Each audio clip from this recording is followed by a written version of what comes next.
Hello,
hello.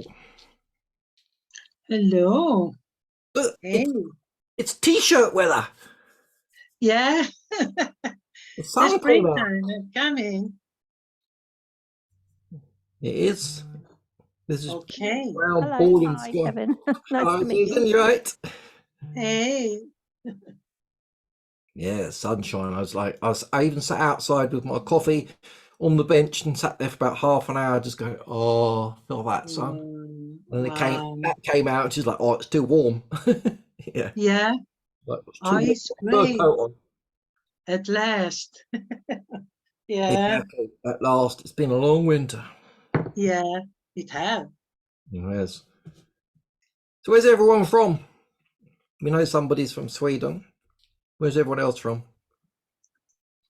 I'm in UK Bracknell. Kevin, hi, pleased to meet you. Hey, nice to meet you. Hello. I'm down in sunny Devon. It's Very not nice. normally sunny though. It's by Dartmoor, so it's normally a bit wet. Beautiful though. Yeah, it is beautiful. It's a lot of nature.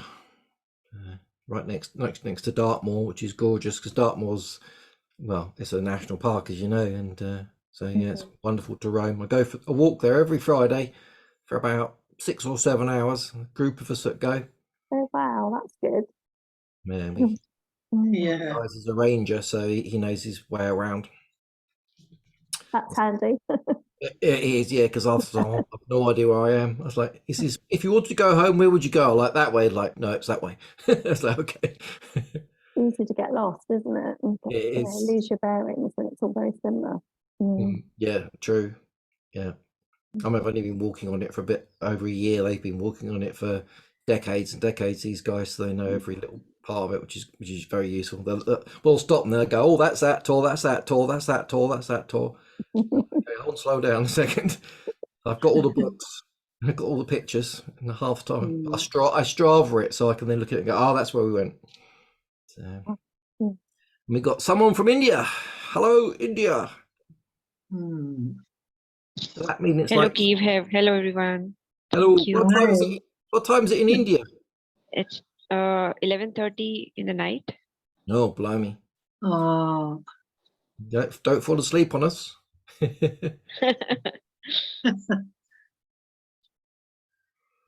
What time we got? Oh, we're early yet. I normally wait until sort of 3 or 4 minutes past. You know what people are like?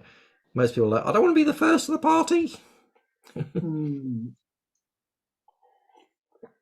And I get a lot of people that was like, oh, it's a strange time for me, so I record it and then they can watch it back in their own leisure. I was on a podcast. I might be famous. I was on Lost and Found podcast. Yeah. If you go to my website, which is EnglishMystic.co.uk, and look at blog, then I've got the link on there. So yeah, I think I'm only the 10th one that the guy's done. So, but you know, he's gone for the best at the beginning, of course. That's good. No, it's good. It's good to Be an share. expert next time. Yeah, Yeah. I enjoyed it. And then I'm on a summit. There's 25 people talking about spirituality at the beginning of May, so I'm on that one as well. That's a pre-record, so I recorded that a few weeks ago. I'm just waiting for the lady to confirm where that is. I think I'll be in Peru then. Really good actually doing pre-records. I hadn't really thought about that. It just takes all the hassle out of it, doesn't it? A friend of mine did one recently, and he had 25 speakers, and I think that whole coordination of getting people to arrive at the right time, and sometimes people go short, and sometimes people go long, and then people just at the last minute decide they're not going to share the information, or they don't turn up. Hello. We can see your kitchen. Very nice kitchen. What? Our kitchen? Nice kitchen. Well, I built it, so it should be. I should hope so too. oh, wow. Looks like you got sunshine as well. We have indeed. Yeah, the sun always shines in Bewley. You know that. Does it? Oh, in that case, I'm going to come and live there. If you're ever going to Bewley and you want somewhere to stay, that's the place to stay. So I've heard. I've not stayed there yet myself, but if you're ever there, Bewley is famous for lots of different things, like donkeys walking down the street and the rest of it. But there's a car museum there, which is absolutely amazing. I think I've been about 4 times. Every time I go, I'm like, oh, you sort of stand there dribbling over the cars. Yeah. That's the place to stay. How far from it are you? Are you about a 10-minute walk? Oh, well, there you go then. On the road. Yeah. You're on Airbnb, aren't you? We have an Airbnb, yes, or booking.com as well. All right, so there you go. If you ever want to go to Bewley, that's where you go. You heard it first here. I'll take some commission, okay? I'll think about it. Maybe a cheap night myself, you know. Yeah. Well, we can always organise that. That's good. Mates rates. Yeah, we're 1 minute past. I'll give it another couple of minutes, and then we'll start.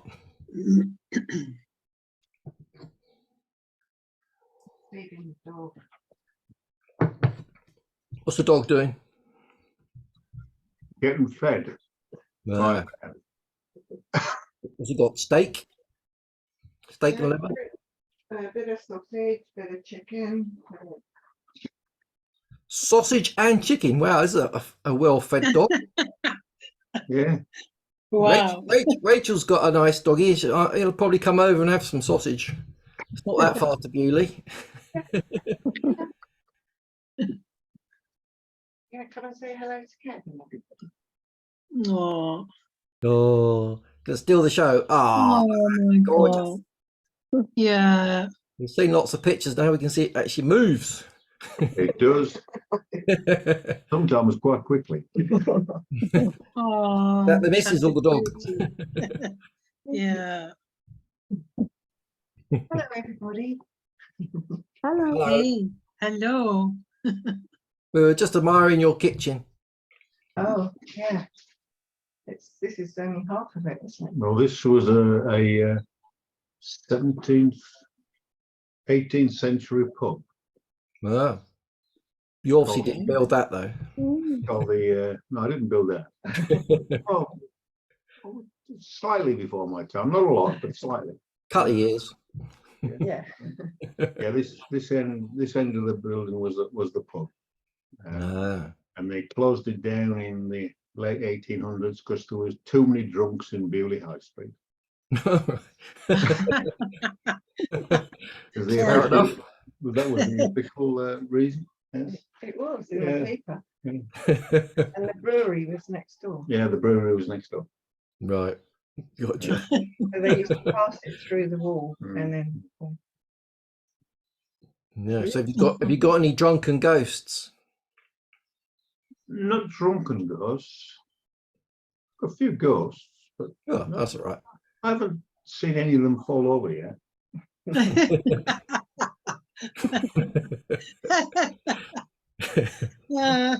No, we haven't got any ghosts. There's I a don't wanna joke put in there people off. somewhere about spirits and things, but I couldn't Yeah, think I of it. don't want to put people off coming to visit us. So no, we haven't got any ghosts. No. But it might be good to say you've got ghosts, then you get all the Ghostbusters. Oh, yeah, not really sure I want them. they got them down the road, haven't they? Yeah, What, the Ghostbusters? In the motor museum or in Palace House. There's lots of In ghosts in Palace there. House. All right. Yeah. Little monster. Right then, where are we? We're 4 minutes past, so I think we should probably start. okay. So welcome everyone. Thank you. Hello. I'm just gonna share my screen. This is the bit where I always think, please share properly, please work. Right. Share. Can you see my screen? We can. I like that. Yes. Good. Oops, I've got a big sticker that says record, but I already pressed record when I started. That's all right. Tick. First success. It's always good to start with a success. So today, this is what, the fifth one where I'm basically, the whole idea of this is to share shamanism with you. You try saying that if you're drunk. And just to get everyone to have a little seed planted in their subconscious about what it's about. So one day if something occurs, you might go, didn't ever talk about that once. Oh, maybe I should get in contact with him. That's all I'm really doing. And then at the end, of course, there's always the part where I offer you stuff, and you can switch off then if you want to, or you can press buy or whatever you want to do. So soul loss and retrieval is what we're talking about today. I won't be retrieving any of your souls today. As a group call, it's not something you would do as a shamanic ritual. It's a very sort of one-to-one process, and I'll explain a little bit more how shamanism does it. And of course, shamanism in the beginning and end of everything. You can call back parts of your lost soul just yourself. It's just that there are rituals in shamanism that help you do that. And really, I just wanted to share because I had a soul retrieval as part of my training, and a 5-year-old piece of me came back, and I'll share a bit about that as we move through the slides. And it was beautiful, and I thought I have to share this with the world, just so if people feel called to it, that they can have a look at it. Yeah. So I'm just going to say something very bold now, and you watching and you here live, you are missing a part of your soul. Every one of you is bound to have lost a part of your soul, not the whole soul. So imagine bits of it chipping off, and it often chips off for small reasons. It might be a small trauma, or it might be a large trauma, and I'll go into it in a little bit more detail. So my question to you is would you like it back? And I should think most of us would be like, yeah, I would like to be fully sold. And I'll explain a little bit as we go through how it feels not to have all of your soul here, and how it then feels if all of your soul is back. And this is just how we look at it from shamanistic perspective, of course, and there are many other ways of looking at it. I'm not poo-pooing those. So this webinar series, as I say, this is one of many that I'm doing. But first of all, we did the introduction to shamanism. We did shamanism heals. We did meet your guardian angels. Hopefully you're all running around with your guardian angel protecting you now. And then we did the shaman as a bridge between the seen and the unseen, i.e. these worlds and the external worlds that are in shamanism. And those are all available on replay, and they're all on my website under the blogs. So that's www.EnglishMystic.co.uk, and it's the www because it takes it off to a redirect. Anyway, so today we're talking about soul retrieval, and then what I've done is I've got one each month all the way through the rest of the year. And the fact that you're here, you've signed up for all of those, and you'll get reminders from me. And if you're fed up with getting the reminders and don't want to come anymore, just send me a message and I'll take you off the list.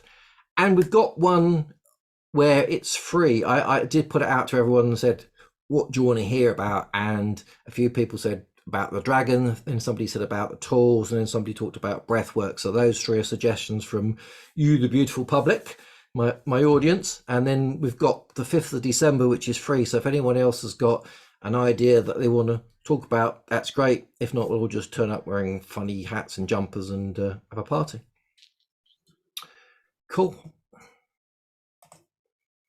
So first of all, we're all busy people. You know, those watching it on the replay, thank you for watching it. I just want to bring us all here to this moment and be present. So it's like we've all got busy lives, we've all got those to-do lists, and got to go and do the shopping and whatever it is. I just calm your head down a little bit, come into your heart.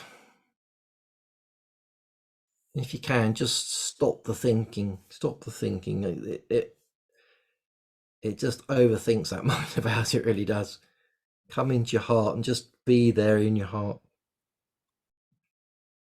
What I'll do is, because it's sort of springtime now, I'm just going to go through this nice little almost poem, almost meditation.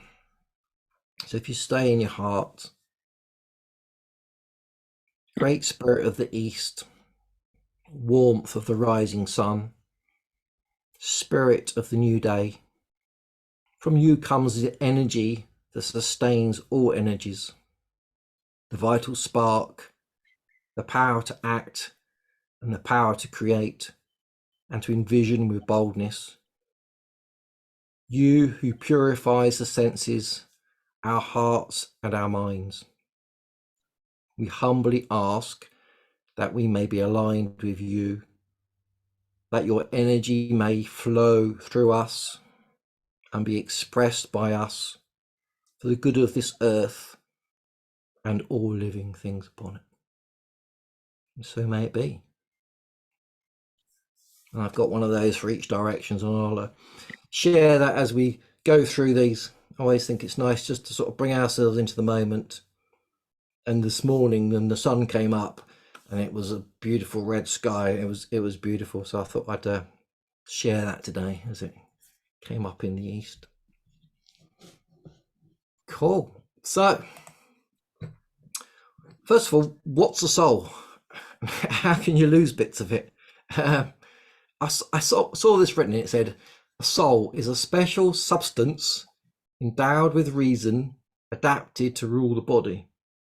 And in shamanism, that's what we believe. We believe that your soul is everlasting and it has a body. The body does not have a soul. The soul has a body. And this soul, as I say, is everlasting. And what it does is it comes down to earth, and it picks who it's going to have is its parents, and it embodies in this physicality, so the spirit can experience the physicality in a human body. And our soul, in shamanism, we believe it's had many journeys on earth, and it's experienced many different lives. And if anyone's interested in past life regressions, that there's quite a few people I know that do that, and they can put you in touch. And I've been a tree and a lion. I've been a woman about 5 different times. I was a monk once. I was a nun another time. Yeah, I was just the daughter of a lady that got burnt as a witch, and many other things. It's really interesting. So I truly believe that we are a soul, and we are here using a physical body to experience it, because as spirit we wouldn't be able to feel it. So that's my understanding of a soul. And when you first embody, it's almost 100% soul. Sometimes you leave a part of your soul, maybe in a past life. Sometimes that can happen. But let's imagine that you land, you're born, they smack you on the bum, you scream, that's it, you're fully embodied. And it can take, they say, up to 21 years for the soul actually to fully embody into the physical body. And some of you may have felt that when you got to certain points in your life, you felt more alive, more here. And at 21, many of us, that's when we come of age. And that's why they say the soul fully embodies in the physical. And what you can do is, as you go through life, you can start losing bits of it. So how do we lose it? So how do we lose parts of our soul? Okay, it can be the smallest incident. Maybe it's you go to school and you get the mickey taken out of you, or someone bullies you, or as you grow older, people die. It's happened to me. We all die. So if your wife, your partner, husband, your son, your daughter, they die, we all have that feeling where for a while, we're spaced out, we feel numb, we almost walk through for the first few months when they've gone. And that's when the soul, to protect itself from the overwhelm of the emotions that humans have, it can leave. It doesn't leave every single part. It may be half of it leaves to protect itself. If it completely left, then you probably would die. When we leave a relationship, if we get divorced, part of us can still be attached to the partner, so we can have cords and attachments, and we can leave part of ourselves there, sort of stuck in that time that we had a relationship. And just anything. If you had a car crash, people often talk about that people die in car crashes, but then the medics come along and bring them back. And often people will talk about the fact that they could see themselves, their body below, they were floating above, and they were watching the medics working on them, and then the medics got their heartbeat going, and suddenly they were back in the body. So when trauma happens to the physical, the soul can often just leave, and it just can hang around hoping that the body comes back. And if it doesn't, then obviously the soul then moves on and goes on that beautiful journey, which I've got lots of information on that, and I can share with anyone that's interested. So that's how we lose parts of it, and we can lose very small parts, like 1% or most of it, as in the example of a car crash. Say we actually do die, the body dies, the soul can leave, and then they resuscitate and the soul will come back, and sometimes not all of the soul will come back. So how would it feel if you had a large part of your soul missing? People often describe shock. And obviously you had a big accident, then you are in shock. I remember when I was mugged when I was 15, definitely something left me, some essence of me wasn't there for quite a few months. I was in shock. And having done sort of regressions now and looked into soul retrieval, I still feel that a part of my soul that time when I was mugged by 5 people or 4 people and all the rest of it, that's still missing. It's still afraid to come back, and I have to sort of work through that trauma to be able to get it to come back. So people often feel that they feel like they're not fully here. I don't know if you've ever had that feeling. And others say, part of me observes with my mind, but I don't connect with the emotions. So they're just sort of going through life, not really fully connected. sort of in a cloud, in a fuzziness. And people often say that they actually feel fragmented. They don't feel whole anymore. You know, before that incident, I was fully embodied. I felt I was really alive. After that, I just don't feel like I'm fully here anymore. I'm not quite sure. There's something missing. And another good sign is that you've got a memory gap. So often, if people have a lot of trauma, what they do is the mind just completely blanks it out. But there's a psychiatrist that's been looking into that and working out that actually it's not just in the memory, that when the soul leaves, it can often take that incident with it. And I've got a book that I can share with you, and I've been reading it, rereading it. And this lady was trained as a psychiatrist and was helping people with trauma and couldn't get people to feel like they were whole again. And she's like very scientific and the rest of it, but she met a shaman that started to talk about soul retrieval. And it was that point she then actually did a soul retrieval for herself and realized that when there is massive trauma, then when the soul piece leaves, it can take the memory of that trauma with it. And then what she does is she gets the people to re-embody the soul, and then she can then work on the trauma because the people can remember it. So cool. Right, whole bunch of questions, and there's lots of information out there on the internet, but I just picked some of them. So if you feel that you've lost a piece of your soul, or you don't feel you're fully here, that here's lots of sort of maybe some symptoms that occur. So questions you can ask yourself are, do you ever have a difficult time staying present in your body? Do you sometimes like disappear off somewhere? That's maybe your soul going out trying to attract the rest of it back. So you sometimes feel like you're outside your body observing it. I mean, sometimes when you wake up, you can almost feel that where your soul re-embodies, because when you're asleep, your soul often goes off and plays and has some fun. Maybe that happens to you when you're not just asleep.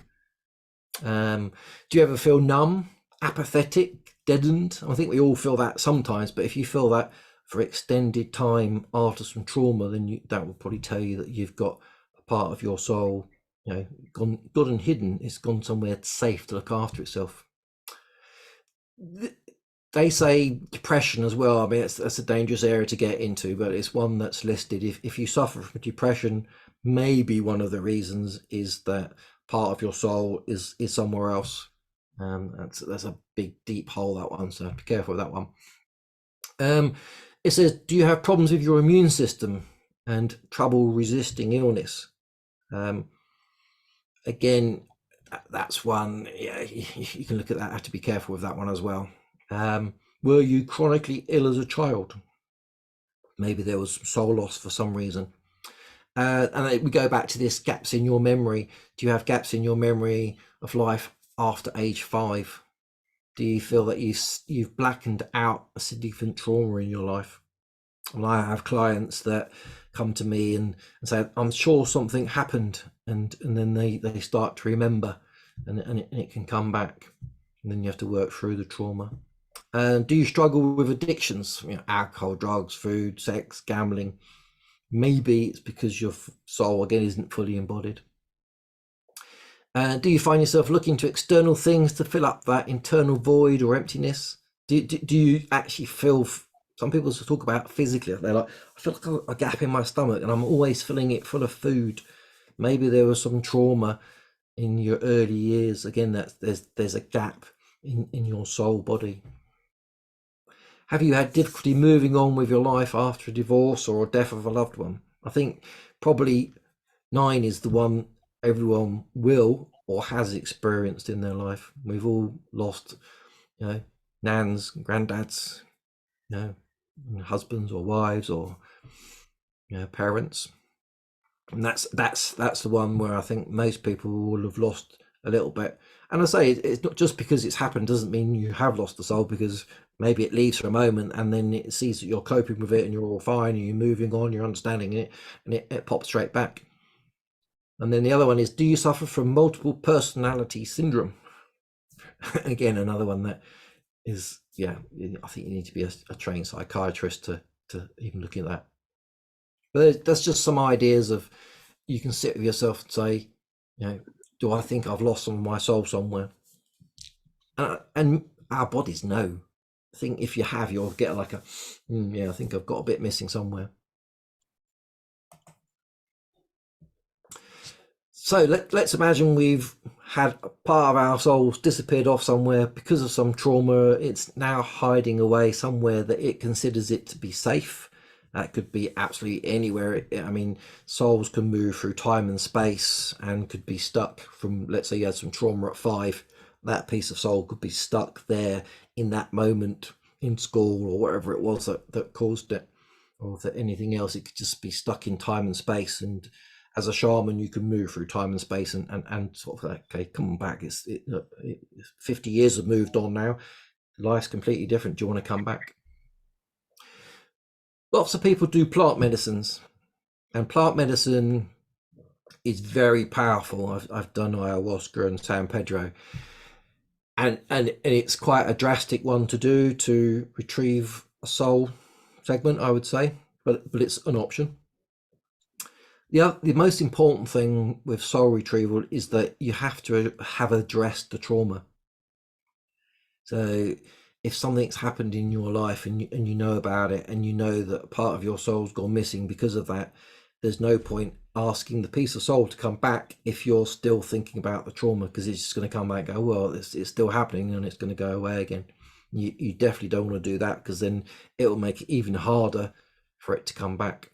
So part of soul retrieval, the biggest thing is the fact that you've got over the trauma, you've forgiven, or whatever it is, and you've got to the point where you're happy as you are.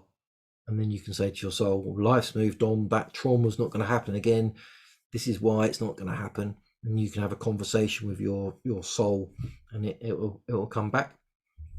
And you can do that yourself. But as I say, there's a whole ritual and process that we do in shamanism that just helps it flow more easily, and that's why I'm sharing it. And that's why I say ask a soul practitioner. Again, it's not just shamans that are soul practitioners. There's people that do Reiki. There's many modalities out there. I'm not just saying just shamanism. It's lots of them are doing that. Cool. So what's it like to have a soul part return? As part of my training, we do lots of training.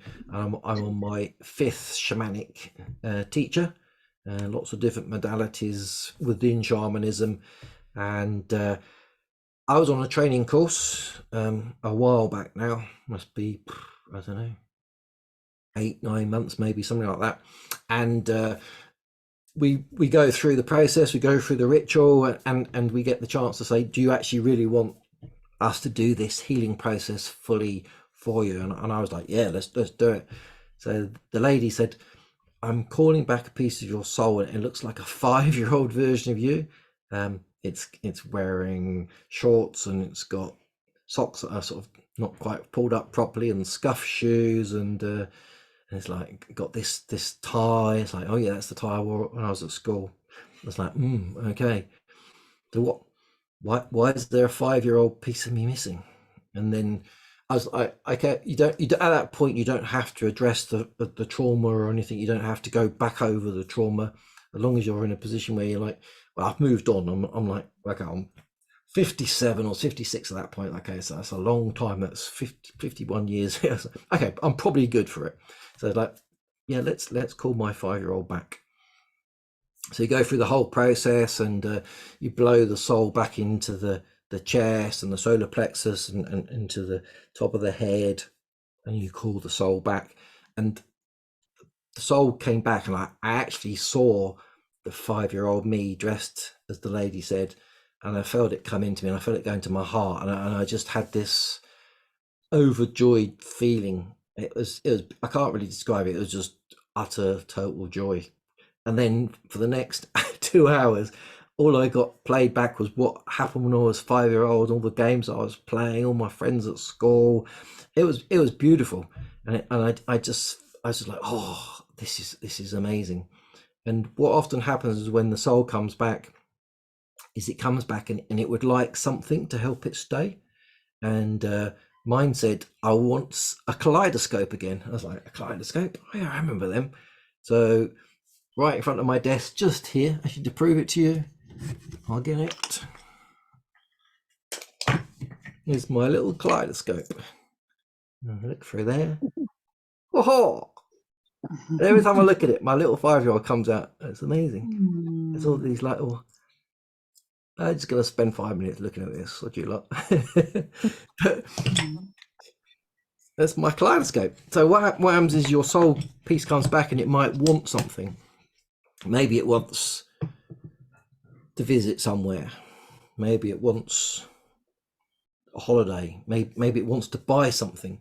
Maybe it wants to, it'll come back with something just to sort of say, to help me stay and to anchor it in, this is what I'd like.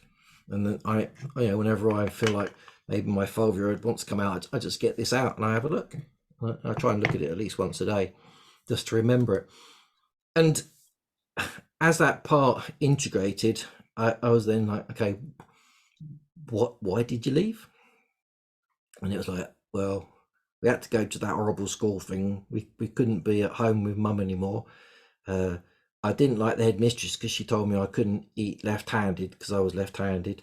And then they made me right-handed, but I was left-handed. And I didn't like it. And she embarrassed me in front of the school when I was eating the way I normally eat. And she told me to put my fork in the other hand, and the whole school laughed at me. And I was like, okay, I get it. That's why a piece of me was like, I don't like this school thing. I don't like these people telling me what to do and making me do something that's not natural to me. So it just went, I'm going. And off it went. And I've had other people talk to me and say they had a crossroads. They met the man of their dreams, but they had planned to become an air stewardess. And then they chose to marry the man and have children and have that life. And that point there, their soul split, because that piece at 21 wanted to explore the world and it didn't happen. But now, later in life, their children have moved on, all the rest of it. They could call that 21-year-old part back. Yeah. And often, wherever they are, they may be leading their own life, or they may just be hiding. And if they're leading a life, it's a very spiritual life because they won't join another physical body. So they might come back with some gifts that they've been learning. So when they come back, they may embody that. My 5-year-old has just been hiding, like under the desk somewhere. Just like, I don't like this, and when they hid. So, and as I say, for me, I know that when I was walking home at 15 and a gang of elder boys of a certain colour, it shouldn't matter what colour they were, but they mugged me and beat me up and stole my watch. I know that piece is still missing. So that's one of the things that I'm looking to do, is to come to terms with that and get the trauma out of me, because I can still feel the trauma. Whenever I talk about it, I feel it. So I need to get past the trauma. And then when that's done, I'll be in a position to say to my soul piece, it's safe now, you can come back. That's not going to happen. We're twice the size now, 5 times hairier. We're not going to get mugged again, and call it back. Cool. Right, next slide. So let's say you said, this happened to me and I'm good about it. I can talk about it and it's not an issue for me anymore. I feel strong that if that part of me came back, I could invite it back. I'd be happy to have it back. I'm more than happy to do whatever it says it wants or needs. And it's not going to ask for silly things. It's going to be fairly sensible. It's you. And it misses you as well, as you miss it, but maybe don't consciously know that. Somewhere you're feeling that maybe aching somewhere in your body, that part of you is missing. So if you said you were happy to do that, what we would do in the shamanic process is we'd have 3 sessions, and what I'd be doing first is literally just clearing your physicality So some of you have probably seen my chakra cleansing. So we would do that 3 different times. We clear your auras, and then in the third session, in the previous 2, we were talking about the trauma, not in detail. I don't need to know every detail, but generally, so that I've got an idea of the piece of soul that I'm looking for. And what we do is I use my spirit guides, and if you've got any, we use yours. And if you haven't got any and you're interested in meeting, say, your power animal, we can go on a shamanic journey and find your power animal or your body protector or your guardian angel, whichever one you felt would help you find the soul piece, convince it to come back, look after it while it integrated, and be with it for the rest of your physical life. So we'd sort all of that out, and I would go on some sort of pre-journeys to go hunting, basically, for your soul. And what can happen is they can come to me in my shamanic journeys, or they can come to me in my dreams, or I just get an intuitive hit that they're hiding here. And then what we do is we go on a journey together. So we sit next to each other. I play my shamanic drum. We go on a shamanic journey to the other realms, which I've explained before, where we've got the lower, the middle, and the upper. That they're normally, well, I can't say normally that they're all over the place, but invariably they'll go somewhere safe. So it's normally not in this realm. It's normally somewhere they feel safe. So if they're very nature orientated, maybe they go to the lower realm. If they're more in their head and sort of into angels, they might go up into the upper realms. But what we do is we go hunting for them, and we ask them to come back. We entice them to come back, and we just sort of say, this is what's going to happen. And in this part of the ceremony, we promise, or the person receiving the piece of soul back promises to do whatever it is that is suggested. Sometimes they'll tell us before they come back, well, this needs to be sorted out before I come back, and then we don't do the soul retrieval. Or they might go, I'm happy to come back, but I want this and this, and I want to eat more candy, I want to go to the beach more, or I want to travel, whatever it is. And they'll do that. And then once the soul piece is back physically in the body, it doesn't mean it's going to stay. If you don't keep your promise to do whatever it said, or it just doesn't feel safe, or it reminds you of the emotions and you get carried away with it, and it might go, oh, this is not good, I'm going to go. So it doesn't always stay. And you can do many soul retrievals to try and bring it back, but once it's been back and didn't like it, it's very hard to get it back. So you have to really be in a position where you're happy for it to come back and you're in a good place. The other thing is that the integration process can take quite a while. What we do is we give you a candle, and we say each day burn that candle down piece by piece by piece, and each time you're burning it, you need to be sitting with the candle maybe for 10 minutes, half an hour, whatever it is, and just remember the soul piece that you've brought back, so that you're talking to it, because at the moment it is actually a separate entity. It's you, but it's separate because it's not been with you for so long. And imagine, like myself, where it left when I was 5, and then me at 56 asking it to come back. That's decades. And it's like, blimey, that's a lot has happened. So for me, it was like, well, this is, I sat with it and I was like, well, this is what happened. And then we went there, then we went to college, then we did this work thing, and I know, yeah, it's not very nice. And then we did this, and we've been on some holidays, we've been on a plane, and I just sort of, I explained my life to it, and it became integrated. And now there's still a difference. It's still a separate part, but it's part of me, if that makes sense. It doesn't feel like it wants to go, but I can still feel that 5-year-old. But it's also nice to go back to it, because at 5, the world is such a beautiful place. There's not any of all those traumas. You've not had the breakups. You've not had seen people die, and it's lovely to go back there. So I think it's nice to have it separate but integrated, if that makes sense. Yeah. So that's that one. And then there's loads more about soul retrieval, but the most important thing is that before you started, you want to be fully sure that you want that soul piece back, that you've removed all of the trauma. So you should be able to talk about it, not necessarily to the shaman, but talk about it to yourself in a way that you don't get angry or emotional. It needs to be the fact that, yeah, that happened. It wasn't the greatest time of my life, and it caused me a lot of problems at the time. However, I've moved on, and it's just part of my story. It's part of my scars. It's what's made me me, and you need to be able to talk about it in that way, so that the soul piece comes back and goes, oh, there, that's fine.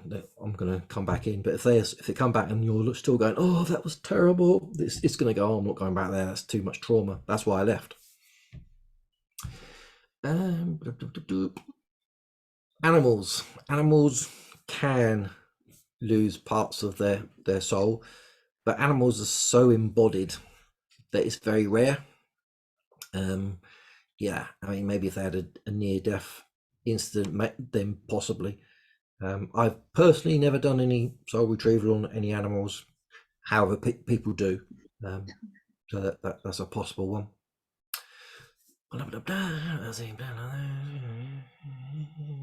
Yeah, well, basically, I think I talked through that already.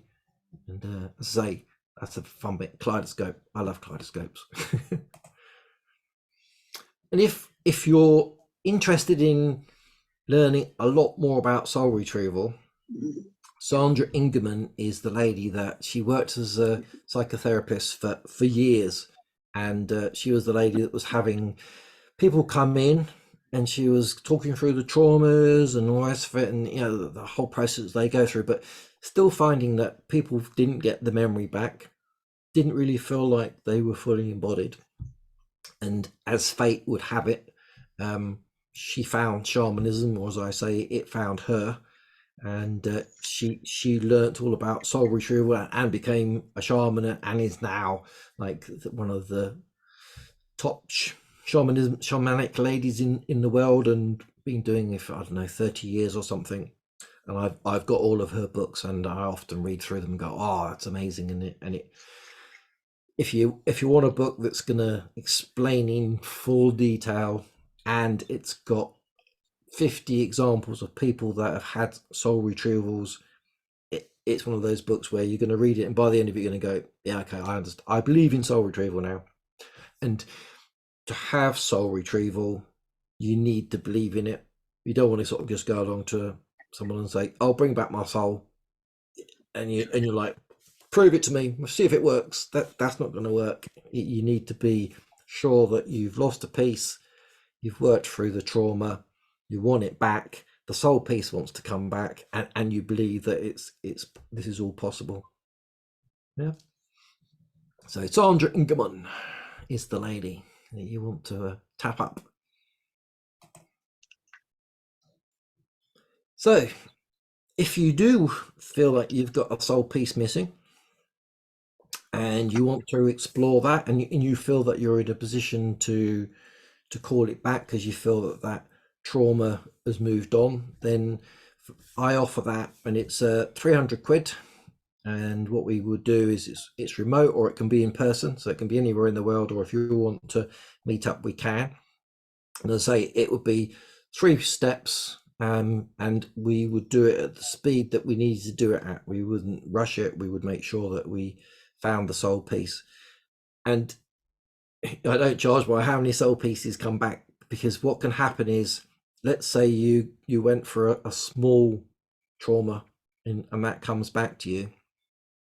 You've now opened the door to your soul coming back.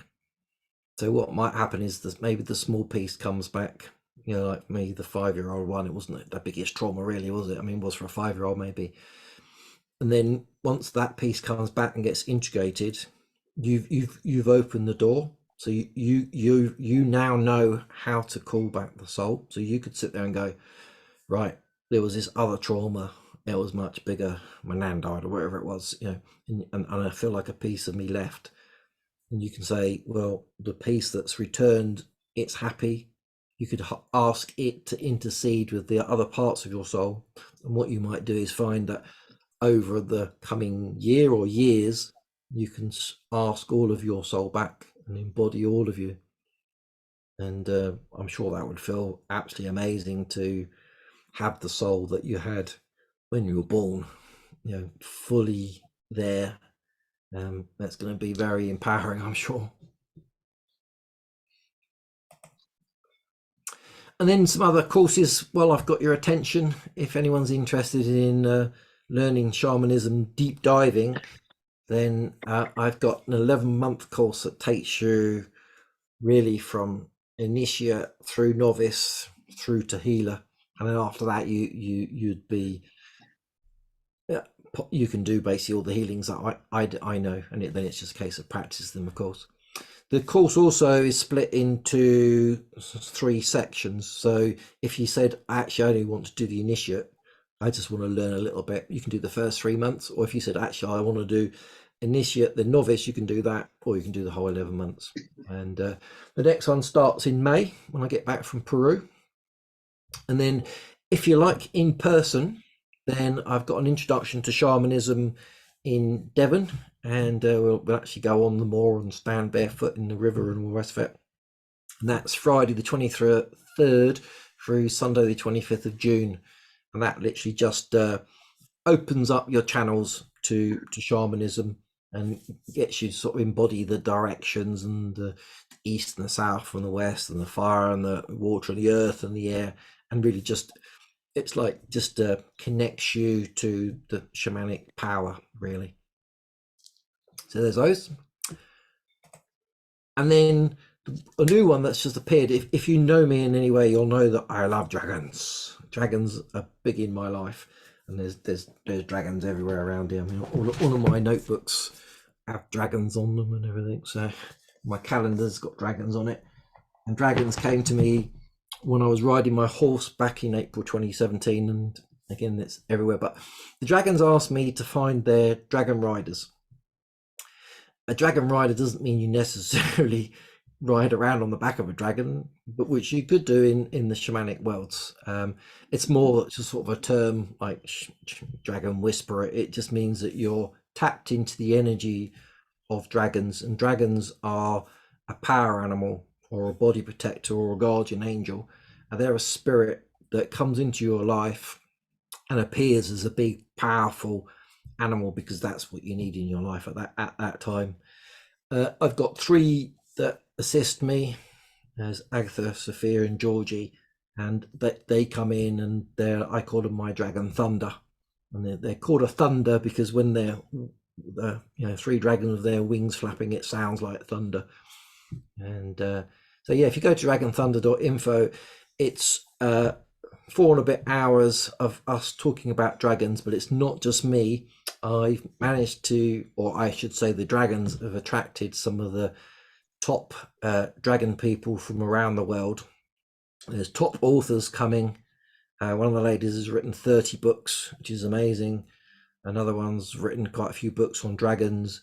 Others call themselves dragon priestesses and dragon queens and all the rest of it. There's lots of feminine energy. It's just me and then all these gorgeous goddesses that are going to talk about dragons. So if you're free, sign up there. If you're not free, sign up anyway and you'll get the replays. And they're all free. Basically, the dragons are looking to reconnect with us humans. And on that, I'll explain a lot more about it anyway. And you'll be seeing me, I'm like, I advertise it 100 times so people see it. So you'll be seeing it a lot. And then that's just all the stuff that goes on with me. So I do healings, I do teaching, and I love to teach people to heal themselves. And there's nothing worse than someone coming back 20 times needing healing. I'd rather teach them some basic shamanic bits and pieces and teach them to heal themselves, even if they learn 2 or 3 healings so that they can claim their own chakras, they can clean their own auras, and they can call in the beautiful energy. They can connect to one of their power animals. If you've never had a power animal, connecting to a power animal is beautiful. You're never alone ever again. And there's people on this call that have connected to theirs. There's people here with elephants and giraffes and tigers and lions and dragons and everything. So beautiful. And all of these slides will be available from the blog, and my blog's at EnglishMystic.co.uk, and there's my email address. And if anyone wants to come for a walk on Dartmoor in Devon, I'm more than happy to go for a little walk with you, and I'll take you to one of the few magic circles that are there. There's many of them, but there's a couple. One of them I use for many of my journeys. It's a Fernworthy Reservoir, and that's where I birthed my drum. And there's another one called Grey Weathers, which is a lemniscus. It's the infinity sign, 2 circles up there. They've been there for at least 5,000 years, and you can imagine all the magic that's occurred in them. And yeah, that'll be me with my staff and my funny hat, because it rains a lot on Dartmoor, and it'll get my hair wet. Cool. So I will stop sharing. Thank you for listening. Does anyone have any questions, concerns, anything they want to share? Just, Kevin, if I may, just one question. So when you were talking about the 5-year-old boy coming into, the older body, if you like, Yeah. then I guess there's a difference between what a 5-year-old would want to do and what the older body is capable of doing. That's true. So did you ever find that that's an issue? Like if I don't know, wants to go some 6-foot fences or something. I don't know what a 5-year-old boy would do. But when it first comes back, it's normally most times if it's a younger one, it wants something like, I want an ice cream, or I want to go to the beach. I don't think anyone's asked anything where the person said, I physically can't do that anymore. okay. Yeah. I think it's, as soon as it comes back, I think it's almost instantaneous. It understands that the body has moved on, and because it's a soul, it remembers that it's been in a human body many times before, so it knows that the body is very supple in the first 20 years, and then after that it sort of declines. So it remembers having been of that age in past lives. So it's not normally an issue. And of course you can just say to it, well, the body is not capable of doing that anymore. Is there something else you would like? And there's always a list, and it's like anything. You ask the first question and they go, I want an ice cream, and then you say, okay, here's the ice cream, what would you really like? And they'll be like, oh, I want to go to Disney World, or whatever it is. There's and it's normally, if it's a younger, then they're after things. If it's an older, then people are normally just after safety and feeling safe. They just want to know that that they're gonna, when they come back, whatever the trauma was isn't gonna happen to them again. And you can say, I can't promise it, but this has moved on, this has happened, very unlikely to happen again. And the soul wants to come back because it's been hiding often for decades. Yeah, lovely question. Thank you. Welcome. Cool. Anyone else got any questions? If not, I'll give you your mornings, evenings, and late nights back. Late night in India now. It must be nearly midnight. It's gone midnight. It's tomorrow. It's tomorrow in India. Was it yesterday? I don't know. These time changes make my brain go funny. Beautiful. Very, very interesting. Thank you. You're most welcome. As I say, we're on again next month, and have a look on the website. You can see all the information. And the fact that you signed up for this one, then you'll get reminders about the other ones. And if there's anything you want to talk about, then please let me know, because the December one is free and there's nothing set in stone. So if something more important comes up, we can move one of the other ones around.